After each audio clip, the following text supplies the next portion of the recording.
우리가 이 매주 수요 예배 시간을 통해 이 누가복음 말씀을 우리가 나누었습니다. 2019년 1월 2일 첫 번째 수요일을 시작해서 오늘이 이제 97번째 시간으로 오늘은 마지막 장과 우리가 마지막 절까지 우리가 함께 나누려고 합니다. 우리가 성경 한 권을 정해서 우리가 순서대로 살펴보는 것은 어찌 보면 좀 지루할 수도 있습니다. 하지만 우리에게 또 많은 유익들을 줍니다. 이 로이드 존스 목사님이라고 이 강해 설교에 탁월하신 목사님이 계시는데 이 목사님은 이 로마서는 그렇게 길지도 않습니다. 이 로마서 한 권을 가지고 거의 10년 이상 동안 그 로마서만 이 강해를 하신 적이 있습니다. 즉 다른 건 하지 않고 거의 10년 동안 로마서 한 권을 설교를 하신 적이 있습니다. 그래서 한 권을 살핀다는 것이 계속되어지기 때문에 좀 지루하기도 하지만 우리가 많은 유익을 주는데 마치 몇 권으로 나누어져 있는 이 소설 한 권을 처음부터 끝까지 읽는 것과 똑같습니다. 우리가 누가복음을 이렇게 살펴보므로 우리가 전체적인 줄거리를 알 수 있고 또 예수님의 생애에 대해서 우리가 이 전반적인 것에 대해서 알 수 있는 그런 유익들이 있습니다. 그리고 하나하나 사건을 우리가 좀 더 자세하게 우리가 살펴볼 수 있는 그런 유익도 있습니다. 우리가 누가복음을 시작하면서 처음 살폈던 구절이 1장 1절에서 4절인데요. 이 구절은 누가가 누가복음을 기록한 목적과 이유가 적혀 있습니다. 그리고 내가 누가복음을 어떠한 방식으로 내가 써나갈 것인가 여기에 대해서도 밝히고 있습니다.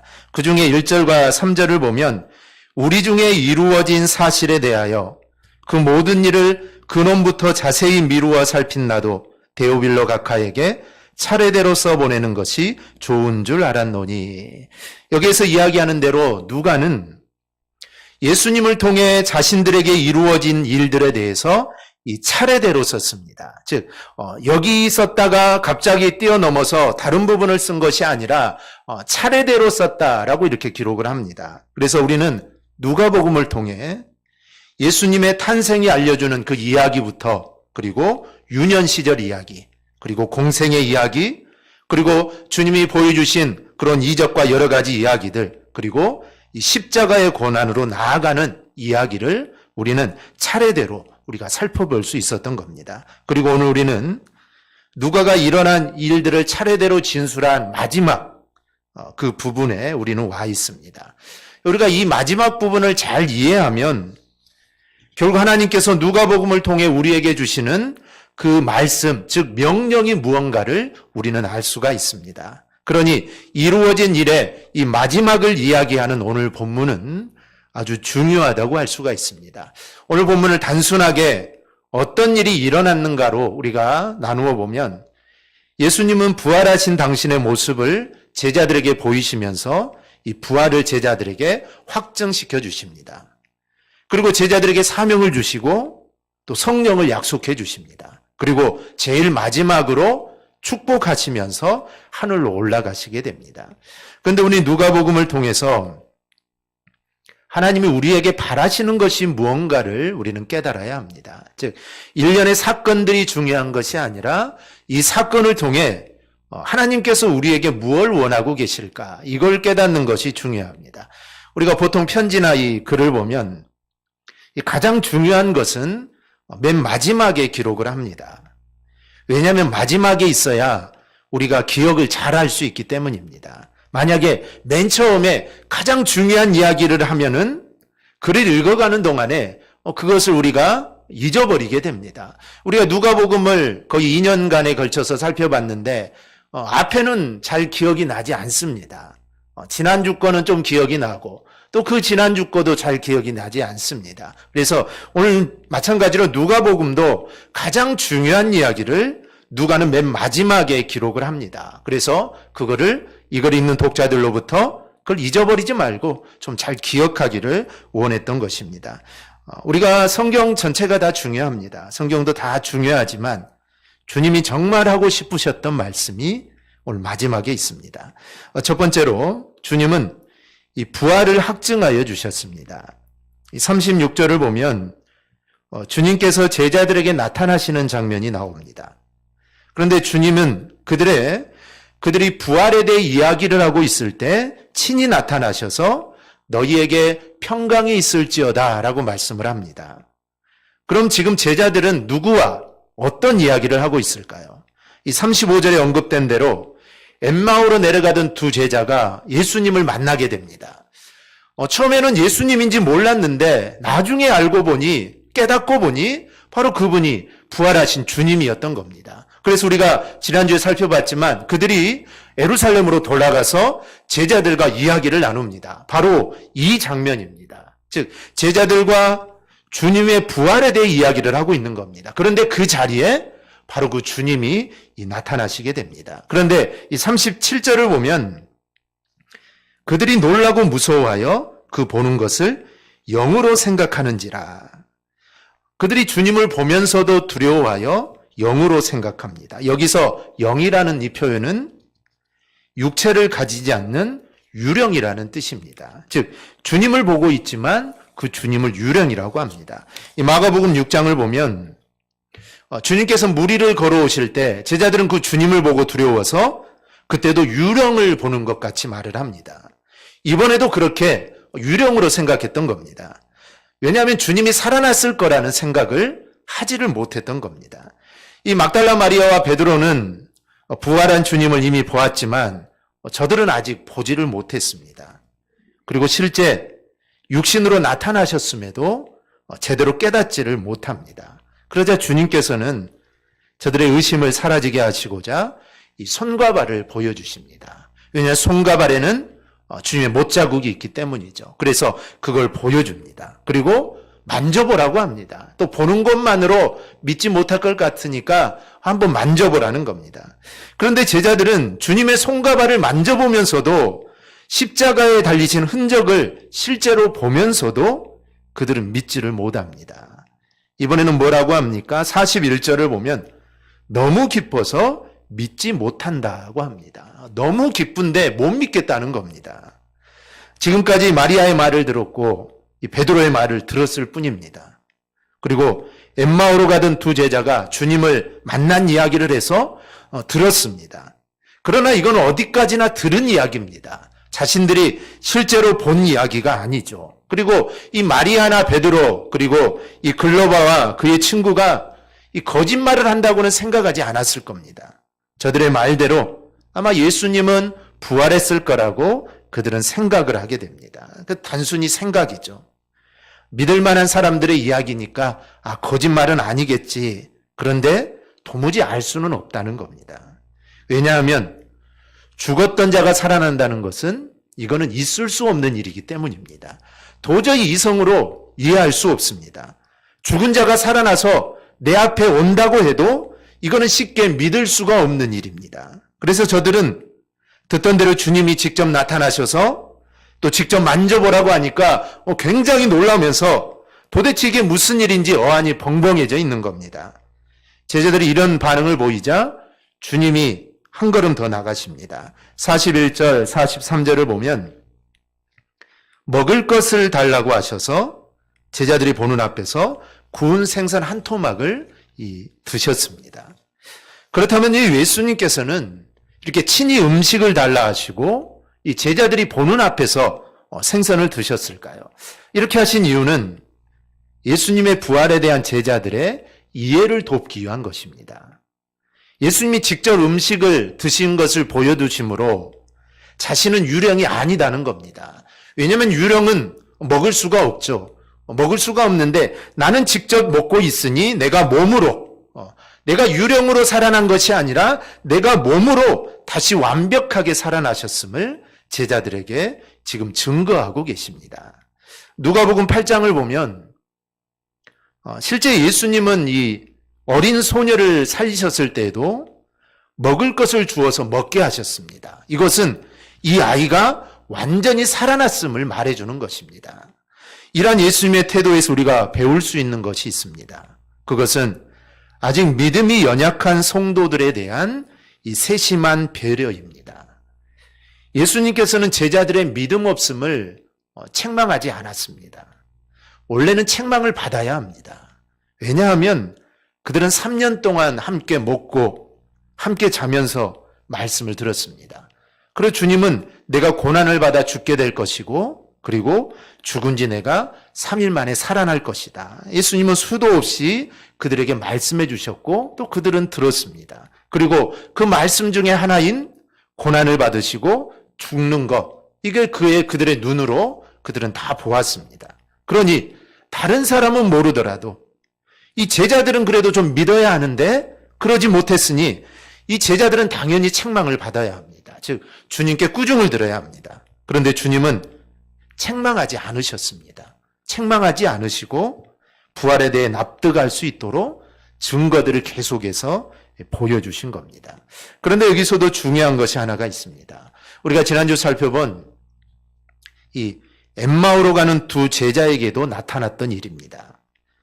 주님께서 제자들에게 내가 부활했다라는 것을 확신시켜 주시는 그 방법의 핵심은 그들에게 보이시고 또 만져보게 하시고 또 음식 잡수는 것을 보여주는 것이 아닙니다.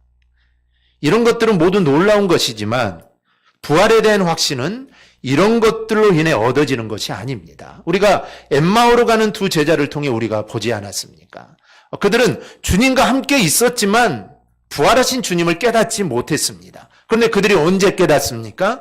주님이 말씀을 풀어줄 때, 말씀을 풀어주자 그들이 깨닫게 된 것입니다. 그래서 이 부활의 사건을 확신하는 것은 바로 성경을 깨닫게 될 때 부활의 주님을 만나는 겁니다. 오늘 44절 45절을 보면 또 이르시되 내가 너희와 함께 있을 때 너희에게 말한 바 곧 모세의 율법과 선지자의 글과 시편의 나를 가리켜 기록된 모든 것이 이루어져야 하리라 한 말이 이것이라 하시고 이에 그들의 마음을 열어 성경을 깨닫게 하시고 주님은 제자들에게 평소에 내가 했던 말이 모세와 선지자와 시편에 기록된 말이다 라고 이렇게 말씀을 합니다.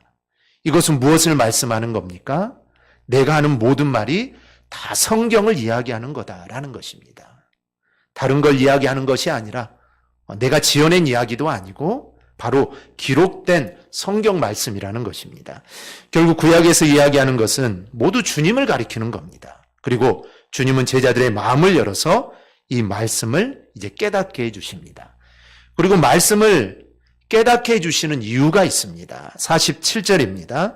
또 그의 이름으로 제사함을 받게 하는 회개가 예루살렘에서 시작하여 모든 족속에게 전파될 것이 기록되었으니, 즉 모든 족속, 모든 민족에게 예수 그리스도의 이름으로 죄사함의 회개가 전파될 것이다 라는 겁니다. 이를 위해 우리 주님은 제자들을 깨우쳐 주신 것입니다. 결국 성경의 핵심은 그리스도의 십자가와 부활이고 그리고 그의 이름으로 세례가 주어지는 것입니다. 즉 예수 그리스도의 십자가와 부활이고 그리고 이를 통해 믿는 자가 많아지는 것, 이게 바로 성경의 핵심입니다. 제자들은 부활하신 주님을 직접 만나고 또 만져보고 음식을 잡수는 것을 친히 보는 등 정말 놀라운 일들을 경험했습니다.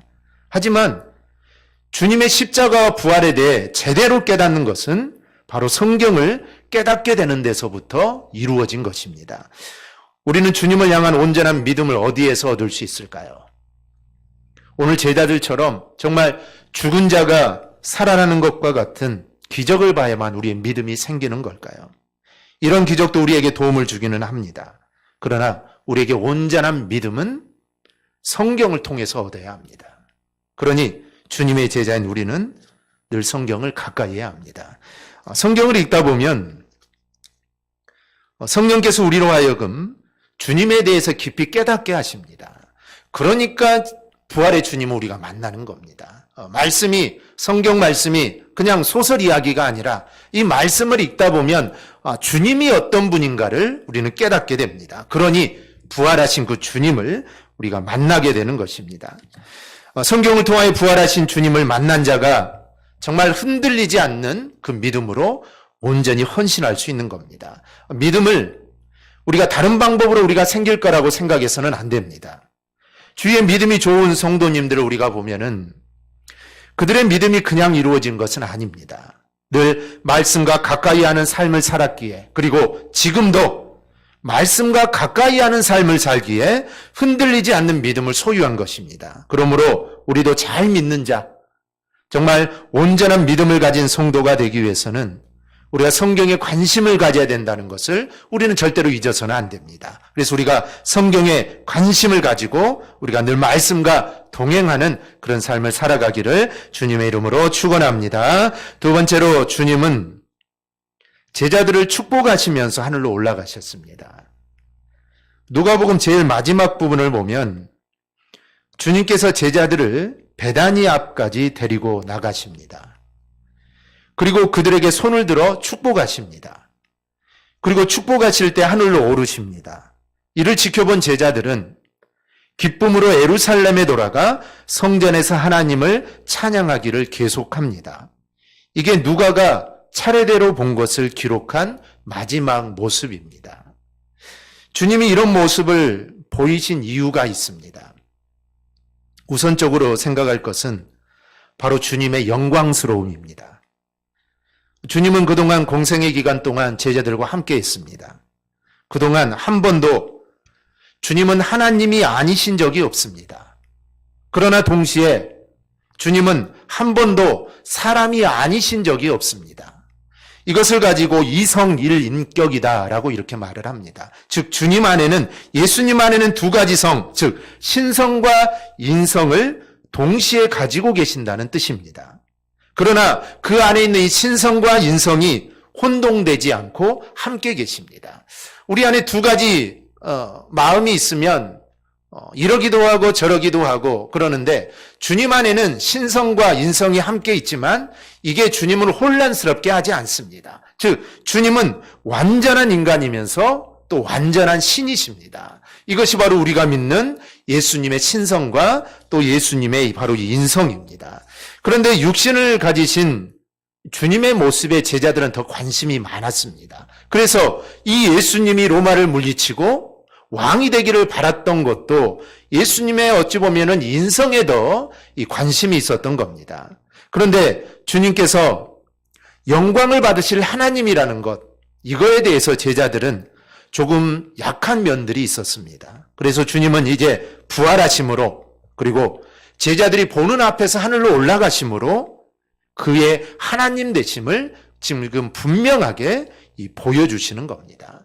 그러니 우리 역시 부활하신 예수님은 정말 영광스러운 모습으로 하늘로 올라가셨다는 이 사실을 우리는 잊어서는 안 됩니다. 즉 예수님은 영광 받으시기에 합당하신 분입니다. 그래서 제일 마지막에 나오는 이야기가 제자들이 큰 기쁨으로 성전에서 늘 찬양했다는 내용입니다. 즉 제자들이 주님, 우리가 따랐던 그 주님은 하나님이시구나, 이걸 깨닫게 되니 그들은 성전에 가서 하나님을 찬양했다라는 것입니다. 그것도 그들은 늘 찬양했다라고 기록을 합니다. 주님은 우리에게 아주 가깝게 다가오시는 친구입니다. 인간의 몸을 통해 우리의 모든 것들을 경험하셨기에 우리를 너무나도 잘 아십니다. 즉 우리의 슬픔, 우리의 고통, 아니면 우리의 기쁨도 우리 주님은 몸소 다 겪으셨기 때문에 잘 아십니다. 그래서 우리를 위로해 주실 수 있고 함께 기뻐하고 함께 아픔을 나눌 수 있는 분입니다. 만약에 그렇지 않았다면 우리가 그렇게 느끼지 못할 것입니다.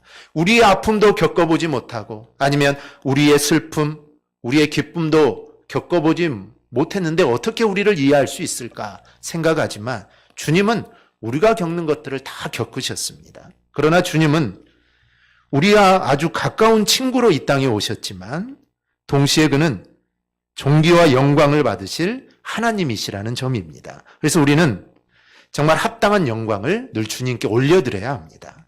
항상 그의 이름을 불러 하나님께 영광을 돌려야 합니다. 하늘 올라가신 주님을 이야기하면서 우리가 또 생각해 봐야 할 것은 주님은 우리를 축복하셨다는 점입니다. 제자들을 베다니까지 인도하여 나가신 주님은 그들을 축복하시는 가운데 하늘로 올라가셨습니다. 그냥 올라가실 수도 있지만 마지막 순간에 제자들을 축복하십니다. 이것은 주님의 관심은 오직 제자들에게 있는 것입니다. 주님은 승천하시면서 최종적으로 제자들에게 복을 내리십니다.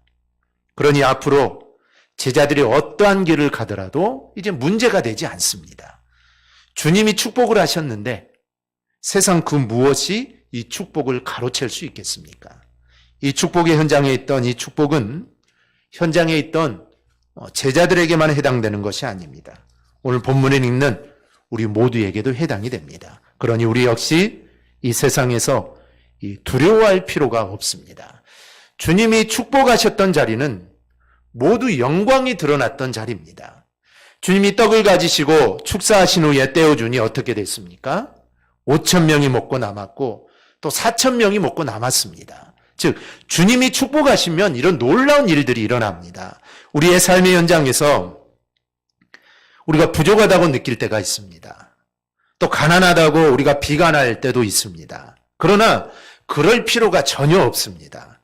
왜냐하면 주님이 축복하시는 자는 놀라운 역사들을 경험하기 때문입니다. 우리가 먹을 것이 필요하면 우리 하나님 먹을 것을 채워주시고, 지혜가 필요하면 지혜를 주시고, 또 내가 능력이 필요하면 능력을 주시는 분이 우리 주님이십니다. 주님이 이렇게 책임지시는 사람은 세상이 감당할 수가 없습니다.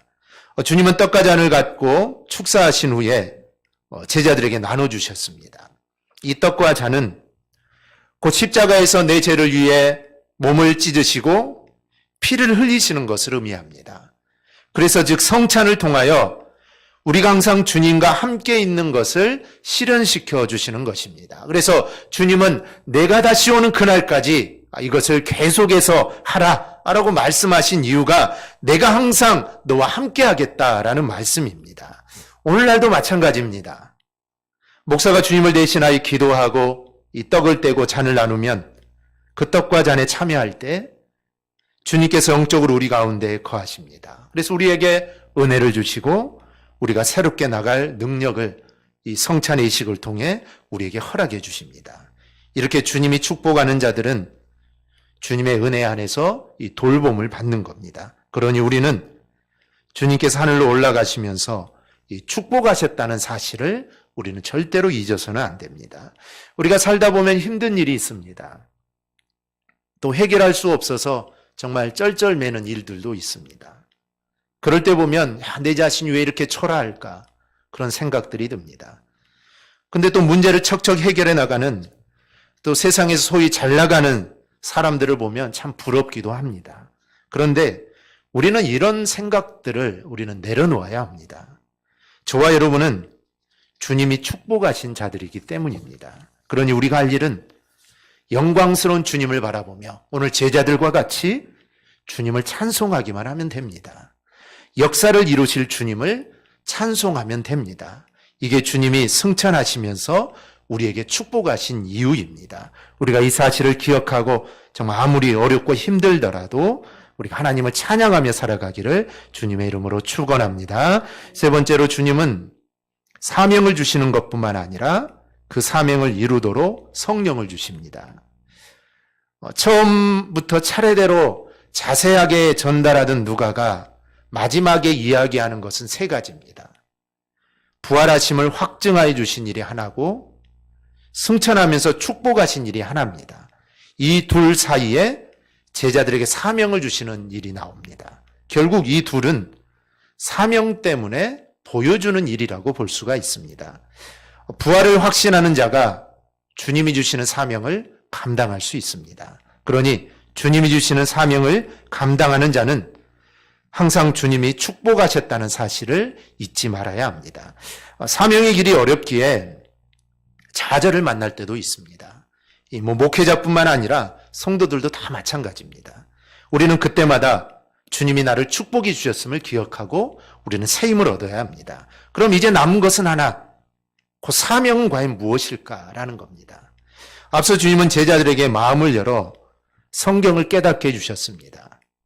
그때 깨닫게 하신 주된 내용은 바로 주님이 고난을 받아 십자가에 달려 죽으시고 돌아가신 지 사흘 만에 살아나시고 주님의 이름으로 세례가 예루살렘으로 시작으로 모든 민족에게 전파되는 것입니다. 그런데 주님은 이렇게 깨닫게 하시고는 이렇게 말씀하십니다. 오늘 48절입니다. 너희는 이 모든 일의 증인이라. 결국 주님께서 제자들에게 부활하신 모습을 보여주시고 만지게 하시고 음식을 드시고 그리고 말씀을 깨닫게 하신 이유는 바로 우리도 증인이 되라는 것입니다. 그러니 우리는 말씀을 전해야 합니다. 즉 복음을 전해야 합니다. 우리는 증인입니다. 증인은 마땅히 증언을 해야 합니다. 증언을 하지 않는 증인은 제 역할을 하지 못하는 겁니다. 우린 증인이기 때문에 주님의 십자가와 부활을 알리는 일을 해야 합니다. 하지만 증인이 되는 것은 그냥 되는 게 아닙니다. 성령을 받지 않고는 증인의 삶은 불가능합니다. 주님께 하늘로 올라가시면서 우리를 그냥 고와 같이 내버려 두지 않겠다 하셨습니다. 성령을 약속하심으로 늘 언제나 임마누엘의 하나님의 모습을 우리에게 약속하셨습니다. 그래서 성령을 받기 전까지 예루살렘 성에 머물라고 명령을 하신 겁니다. 즉 성령을 받기 전까지 예루살렘을 떠나지 말라. 내가 성령을 줄 건데 그 전까지 절대 떠나지 말라. 성령을 받고 나서 예루살렘을 떠나라는 것입니다. 이 누가복음의 후속편인 이 사도행전은 누가가 기록한 것입니다. 그래서 누가복음과 이 사도행전을 함께 누가가 기록을 했는데요. 우리가 보듯이 누가의 마지막 말씀은 이 끝나는 말씀이 아닙니다. 어떤 우리가 소설을 읽거나 책을 읽으면 마지막에는 이제 모든 것이 끝난 느낌을 받는데 누가복음 마지막은 이 끝나는 느낌이 아닙니다. 무언가 좀 더 있어야 할 그런 내용입니다. 제자들이 성전에서 늘 하나님을 찬양한 걸로 끝납니다. 그러면 찬양하고 그 후에 뭔가 있어야 될 텐데 누가복음은 그게 없습니다. 즉 끝나버리죠. 그런데 누가복음의 후속인 이 사도행전은 성령을 받게 된 이후부터 증인이 되어 복음을 전파하는 이야기입니다. 즉 그러니 누가복음과 사도행전은 어찌 보면 연결이 됩니다. 즉 누가복음은 성령을 받기 전의 이야기고 사도행전은 이제 성령을 받고 난 후에 증인이 되는 삶을 기록하고 있습니다. 그렇다면 우리는 오늘 누가복음을 마치지만 이 누가복음을 마침으로 끝나서는 안 됩니다. 우리도 이 사도행전을 이어서 계속 써나가야 됩니다. 즉 나의 사도행전을 써나가야 된다는 것이죠. 성령을 받고 주님의 증인이 된 모습을 우리의 삶의 자리에서 만들어 나가야 합니다. 종이에 쓰는 것이 아닙니다. 바로 우리의 삶으로 증인의 삶을 우리는 살아가야 합니다. 이제 누가복음을 우리가 제대로 읽고 깨달았다면 우리가 할 일은 성령을 받기 위해, 즉 성령의 충만함을 위해 기도해야 합니다. 그리고 성령의 역사하심에 따라 우리가 서 있는 자리에서 주님의 십자가 부활을 전하는 증인이 되어야 합니다. 하나님의 나라는 바로 그런 자리에서 이루어 나가는 것입니다. 우리 모두 누가가 마지막에 기록한 것을 이어나가는 우리 성도들이 꼭 될 수 있기를 바랍니다. 그것은 증인이 되는 길입니다. 이 사실을 우리가 절대로 잊지 않고 복음의 증인으로서의 삶을 우리가 꼭 살아가기를 주님의 이름으로 축원합니다. 아멘. 기도하겠습니다.